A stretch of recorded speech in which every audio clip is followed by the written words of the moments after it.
India news के digital platform पर आपका स्वागत है और आपके साथ मैं हूं आपका होस्ट राजीव। और आज बात बालाकोट एयर स्ट्राइक से करते हैं, जहां पर आपको पता है ठीक उसके बाद पाकिस्तानी एयरफोर्स ने भारत की सीमा में अतिक्रमण करने की कोशिश की थी और पायलट अभिनंदन वर्तमान ने अपने मिग से F-16 का पीछा किया।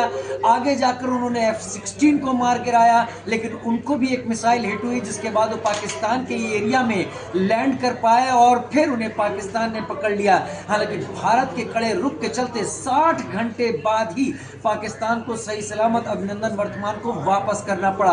लेकिन आज तक क्या आपने पाकिस्तान के मुंह से यह बात सुनी है कि उनका F-16 क्रैश हुआ? आपने कभी यह सुना है कि दूसरा पायलट कौन था, वो कहां गया? पाकिस्तान आज तक इस बात को स्वीकार नहीं कर पाया है। लेकिन लंदन के रहने वाले एक वकील ने इस बात को अपनी पोस्ट में साफ कर दिया था।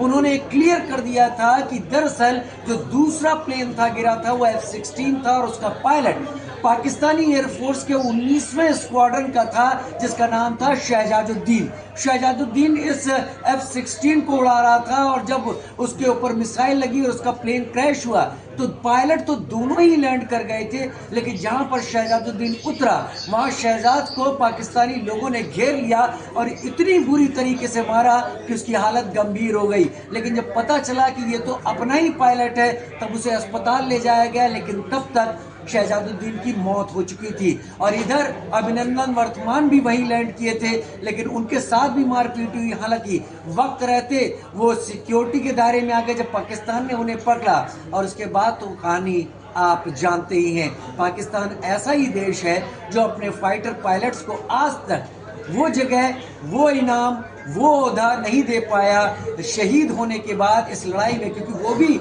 अपने देश के लिए लड़ रहा। मैंने यूनिफॉर्म था और अभिनंदन भी मैंने यूनिफॉर्म थे उस वक्त, तो उसको आज तक पाकिस्तान ने सामने नहीं रखा और पूरी तरह से भुला दिया। कैसा लगा आपको ये जानकारी सुनकर? जरूर कमेंट सेक्शन में लिखकर बताइए, क्योंकि भारत पाकिस्तान में तनाव है और भारत ने तय कर लिया है कि इस बार सजा उनको भी मिलेगी जो इस अटैक के पीछे साजिश रचने में भी शामिल थे।